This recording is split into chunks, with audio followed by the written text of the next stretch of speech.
Easy Dreamers, welcome back to another video with me, Teacher Tom, and Jess from Love in London. Hello. Welcome back. Thank you. Good to have you here. Today we're comparing the British education system with the American education system because a lot of you guys have asked me, you're very interested, so I thought we'd compare and contrast. We're not experts necessarily, but we have been through the education systems. Yes, some would say. Yeah, so we'll try our best to give you as much information as we can.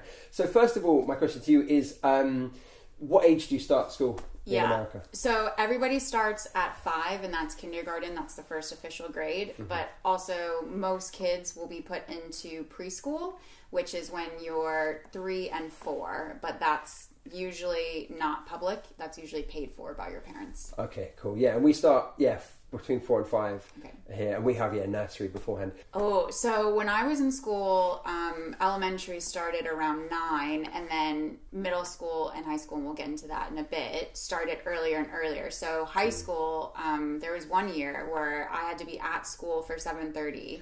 Oh. And my bus came at 6:30, so wow. It was like really early. But I think they're changing that now, and they're kind of trying to adjust that because that's quite early. Yeah, you just mentioned school buses there. That's something that is in my mind when I think about American schools. Is that big yellow school bus? Is that a thing? Yeah, Really... Oh yeah. Did you take that? Yeah. Oh my God, you're so Basically, American. I have dreams about them still, which is really weird that I keep missing them. But yeah, that's like all through school until you're allowed to drive to school. If you're allowed to drive to school, then you take them. Okay, cool. Yeah, I don't. We have school buses here, but only in more rural areas. Mostly you just kind of walk to school, or if you're in London, you take a bus. What different types of schools do you have? So you mentioned, was it elementary school? Yeah, so elementary is where you start, and you do that for kindergarten to 5th grade, where you're up till 10. And then most places will have a middle school, which is 11 to 13 years old, and then you'll do high school, which is 14 to 17, 18. Okay, and then you move on to college after that. Yeah, exactly. Okay, which but university, exactly. Yeah, we'll go into that. Yeah. Here in Britain, we have primary school and then secondary school. That's pretty much the only two. I'd like to know about free versus sort of paid education systems. What are the names for those there? Yeah, so if you go to the school the free school, it's called public school. So that's what I did. I went to public school. And then if your parents are paying for it for you, it's private school. Okay. Aha. Now that's so confusing for us because we have our free schools are state schools. We also have free schools, but there's something else that we'll go into another time. But then our paid schools are private schools. But then we also have public schools, which are not free. They're quite the opposite. They're the most expensive schools.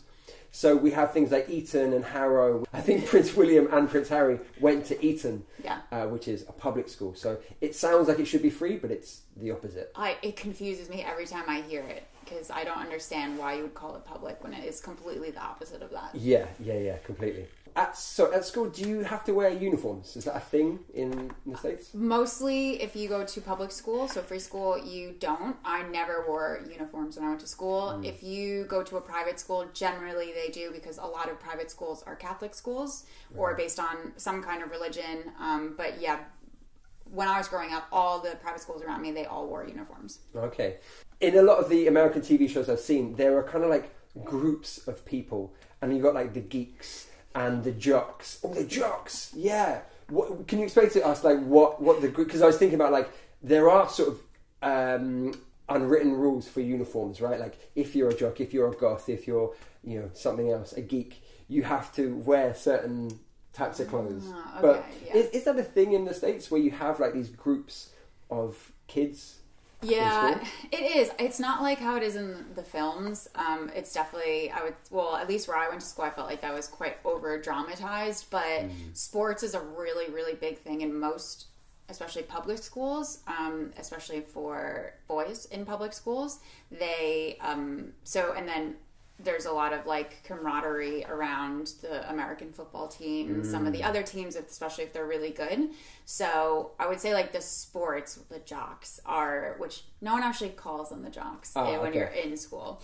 But the people who play sports very much stuck together. And then just like anywhere in life, really, everyone kind of comes together by their common interests. So okay, all right. So yeah, so it's not as exaggerated as some of those shows. No, I mean, not where I went to school, so it could be different other places. And some schools have more of a lean towards, especially around like LA, they have more of a lean towards the dramatic arts. So that's a much bigger group than the people who do sports. So it just depends. Okay, but high school sport is a big thing.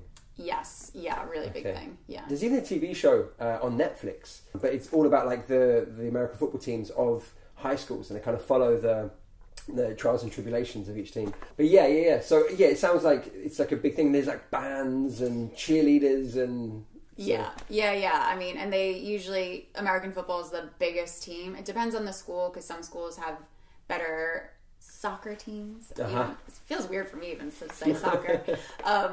Or some of them have better baseball teams, but usually there's the biggest camaraderie around American football, and like we do things called a pep rally, where it kind of like opens the season and it gets everyone excited. And like you said, there's cheerleaders. I did dance team, and we did performances at the football games, also basketball games. And that's where like they have the biggest bleachers usually for people to sit and watch, and it's a whole thing. Right. It's funny actually, even comparing the sports, like you're talking about American football, basketball, baseball, these are the big sports, right? Whereas in British schools, we're talking about football or soccer, as you said, rugby, cricket, basketball to an extent, maybe netball, things like that. So different sports as well. Going back a little bit to the grades or years.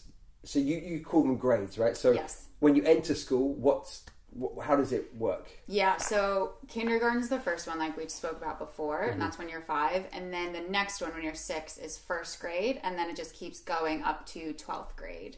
Okay. And then when you get to high school, that the freshman, sophomore, junior, senior thing kicks in. So freshman is when you're 14, that's 9th grade. 10th grade, sophomore, 11th, junior, and senior is 12th grade. That's in high school? Yeah. Oh, okay, so you have that in high school and in college as well? Yeah, exactly. Oh, interesting. Okay, so in Britain we have reception is the first year, that's 4 to 5, and then it's class 1, 2, 3, or year 1, 2, 3, continuing through to 12, I think. Yeah, I'll double check that, but yes, I think so. What exams do you guys have? So it kind of actually depends on the state that you're in, because different states have different standardized tests that you have to do. But the biggest test that anyone who wants to go to university has to do is the SAT. Okay. So that's a standard test that everyone around the country takes. You have to like pay for it. A lot of people pay. It's big business actually. People pay for tutoring for it. Oh, so it's not free? No. Okay. Yeah, you have to pay every time you take it. Wow. Yeah. And you have to pay for the materials to study for it, and it's like a huge part of your college admission. Is the SAT, is it one exam, or is it lots of different exams? It's one exam that has, when I did it, it was 3 different parts, but then I think they might have changed it more recently. Okay. And there's also this thing called advanced placement classes, where you basically, they're harder than the normal classes, so if you take AP, calculus, it's harder than the usual math that you would take that year. Okay. And for every AP class, you have to take the AP test at the end of the year, and you get a grade on that. And that basically is supposed to show how good you were at that subject. Oh, wow. Yeah. Okay. Did you do any AP? Yeah. I did a few. And they all go in your college application. So it's just, everything's about your college application. Yeah. Absolutely, yeah. So in Britain, we have, the main ones are GCSEs, and then A-levels. So GCSEs when you're 16, and then A-levels when you're 18. We also have the 11 plus, which takes you from primary school to secondary school. So it determines which one you're going to go to.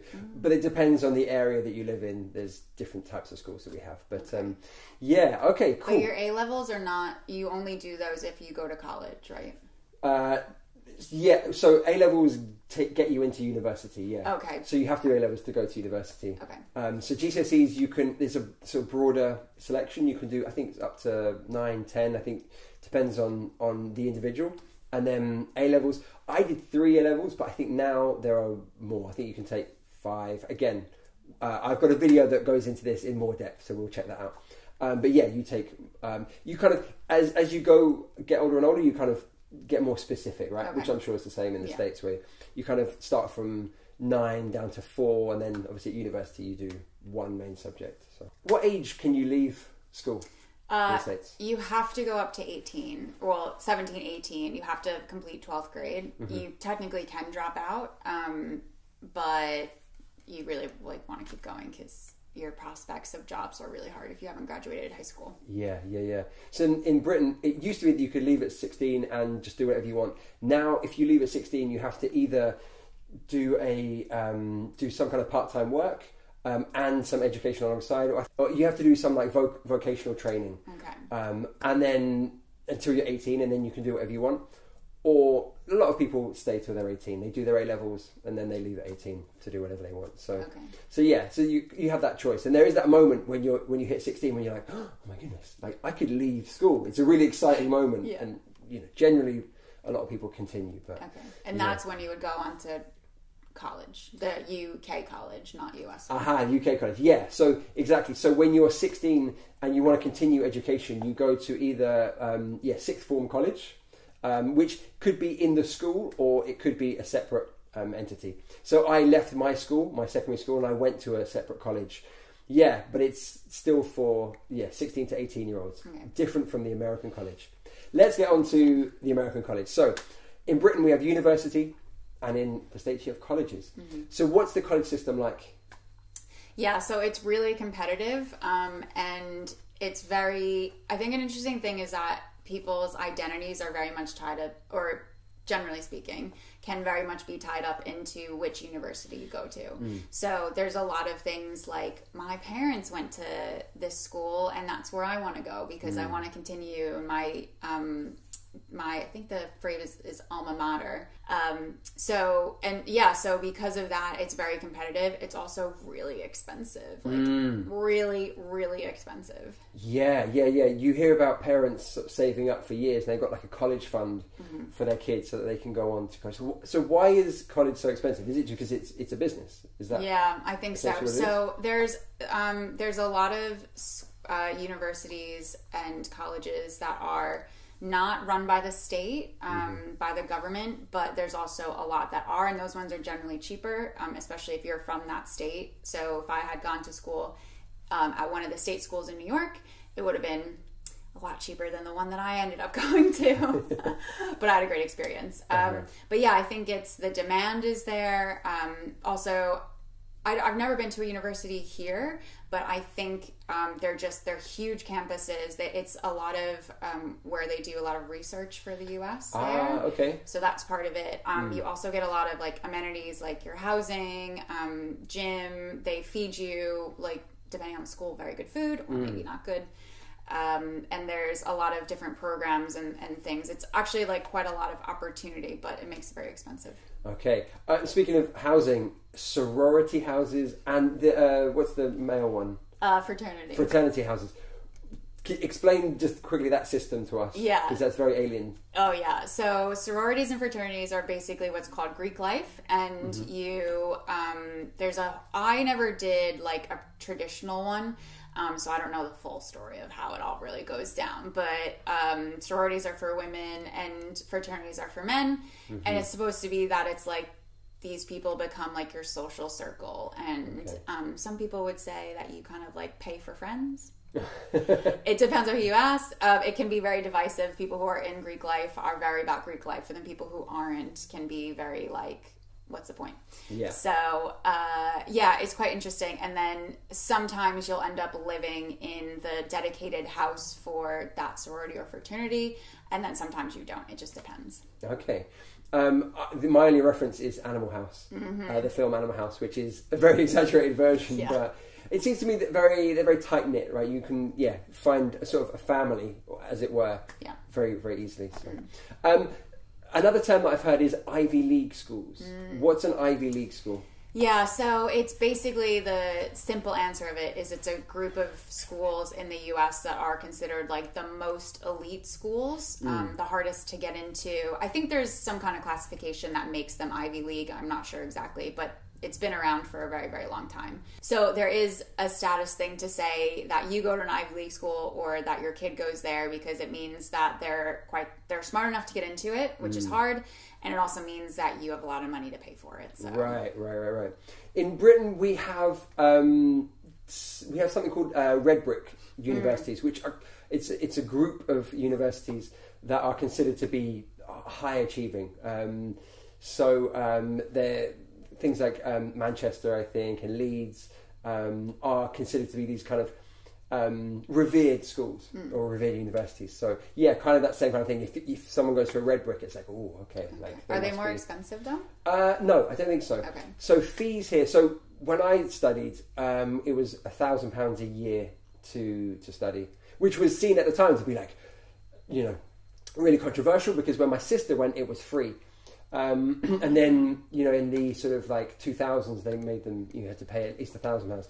But now they are obviously way more expensive. I mean, I don't know the exact cost, but, you know, several £1,000s a year. But I know compared to the States, oh yeah, that's £1,000 doesn't even cover the books for the year. Right. Oh my god. Yeah. So yeah, we're very fortunate here. Yeah. I think these days is a lot more expensive, and so that makes people question whether they want to take that step to go to university. Well, and I would also say that so it's very, very expensive in the U.S., and this is a very general statement, but if we're comparing, like, especially if we're comparing salaries in London versus salaries in New York, for people who are university educated, salaries in, again, depending on what you're going into and what school you went to and everything, but salaries in New York are much higher than they are here. Right. So I can imagine people are already questioning the value of that over in the U.S. So I imagine here, especially when you come into London as a 22-year-old and you're trying to get a job, and it's like 23 grand a year, and you're like, how am I gonna? I can't even afford to pay off my loans with that and to live here. And so I totally get that. Absolutely. And student debt here is it's a huge thing, a big problem. And obviously if you're doing like a longer course in Scotland, they're 4-year courses, or if you're doing like medicine, something like that, architecture, you're gonna be studying for many, many years. So it can be really difficult for people. Let's change the tack slightly and talk about a slightly more fun thing: spring break. So when I think about American colleges, I usually think about spring break. Yeah. Explain to me what is it, or explain to us what is it, and why is it such a big thing? Okay, so spring break, I mean, in its simplest term, is just in the spring semester. It's when you have a week off, which is, I don't actually think it doesn't align with Easter. But it's just like breaks up, all the classes break up for a week. So what people do with that varies significantly, but it's quite common for people to either do alternative spring break, which is when you sign up to do a volunteer program somewhere in the world. So I did those for a couple of years. Okay. But it's also common for people to go to like Mexico, especially because in the US you obviously can't drink legally till you're 21. So college students love to go to like Mexico, Cancun, Puerto Vallarta, all those places, and go and party for a week and stay in like a cheap hotel and just get really drunk all the time, like crazy, and there's like no rules there. So, but you did the volunteering. You didn't. Well, last year I did. My senior year I did the a little bit more fun one, but it was. It wasn't quite as crazy as like if you saw like 22 Jump Street that one is just like a lot of them are just mad. Oh yes, very traumatized in the films. Yeah. So, but why is it that week in spring? Why is it not in the summertime or like Christmas time? Or because every single university has this 1 week break, and I think in the fall there's a 1 week break usually around Thanksgiving. So but it's Thanksgiving, whereas the spring break one doesn't coincide with any holidays, so nobody really needs to go home to see family. So they just hit the beach. Okay, we don't have an equivalent here. We don't really have that same kind of thing, but maybe when you leave school, you definitely go on like a trip with your friends. A lad's holiday. A lad's holiday, to Spain or Greece or something like that, which sounds equally classy as your one. But yeah, interesting. Okay, spring break sounds like something that one should experience, I think. Yeah, I mean, it's definitely depends on the personality, I guess. I was glad I did both sides of it. I did the couple of years of the volunteering, which was amazing. I had such a good time doing that, and then had a bit of fun the last year. So okay. And in college, I know that sports are a huge thing. Scholarships. March Madness, I've heard about this. Why is college sport such a huge thing? Yeah, so it's big business. So we have in the US there's the NFL, which is the professional American football league, and then there's American football that's played at the college level and as the last time I heard about it, the college level actually is a bigger revenue driver than the professional league. A lot of it is that there's just, again, like there's this camaraderie and this like connection to the school that you went to. Like people in the US will talk about what school they went to till the day they die, which is a little bit much sometimes. But you wear the sweatshirt, you have the sticker on the car. It's like you just kind of like, it's very much a bonding thing. Like even here in London, I occasionally, they host like an alumni event for people who live in London who went to my university. And my English friends are like, why are you going to that? Yes. But it's fun. It's like nice. The connection that you guys have to your schools or your colleges is so much stronger than we have. Like, for us, it's like, I'm a little bit embarrassed about the one I went to. Like, it's just like, yeah, I went there. We don't have the shirts, but you guys are connected. I know an American friend who used to tutor people who were applying to that college to help them through the process, which I thought was just like, wow, that's above and beyond. Yeah, it's really cool that you're connected to your institutions like that. It is like, it does kind of foster community even when you leave, and it's actually really good for networking. And again, it can be a little elitist depending on what school you went to, but. So then to go back to sports, that's where a lot of that comes from. And because this is such a money-making thing, schools will do everything that they can, especially with American football, to just bring in as big of crowds as possible. And they give scholarships to the best high school players so that they'll come to the school and play for them, so that their team gets better and better. And same for basketball, and that's where March Madness comes in. That's the biggest tournament for basketball. That's a huge thing as well. Baseball is really big too, but there's this like big camaraderie around it all. And then also it continues outside. So like basically the community gets bigger and bigger because people graduate, but then new people come in and they all stick around. So yeah. Very cool. When you get your degree, I guess it's called a degree. What are the grading to that? So you have a GPA basically. Do you guys have that? No. Okay, so it stands for a grade point average, and so and this is actually the same in most high schools as well. You get, for each course and each semester, you will get a grade, an overall grade for that, and then it starts at like A, B, C, D, and then F is failing. Okay. A's give you the highest points, and then the points are averaged, and that's your GPA. Okay. And as long as you basically, I think it's like if you pass, then you get a degree. Okay. There's probably some cutoff. I might not be. I did really well, so I never had to worry about that. But then you get your degree. The funny thing is though that like no one really talks about GPA after you have the degree. So often the way, right? Like especially when you're at school and you get GCSEs and A levels, and then your degree, and you're like, no one cares what the once you're in the world of work, no one really cares. So in Britain we have the class system. So we have a third, which is the lowest you can get. There's a 2-2, a 2-1, and then a first class degree is the top. So, wait, but those are different degrees? Or? No, different, like A, B, C, D. Oh, okay. So you're starting, the bottom is the third. Well, maybe you don't even get a degree. Okay. Then there's third, and it goes up 2-2, 2-1, and then a first. Okay. I've never understood that. Yeah, and nor do I. And I let you guys decide which I got, because it wasn't the first. Thank you so much, Jess, for joining us. I really appreciate it. Thanks for having me. If you guys have any questions or anything to add to what we've talked about, please let us know in the comments below. But until next time, take it easy. Bye. Bye.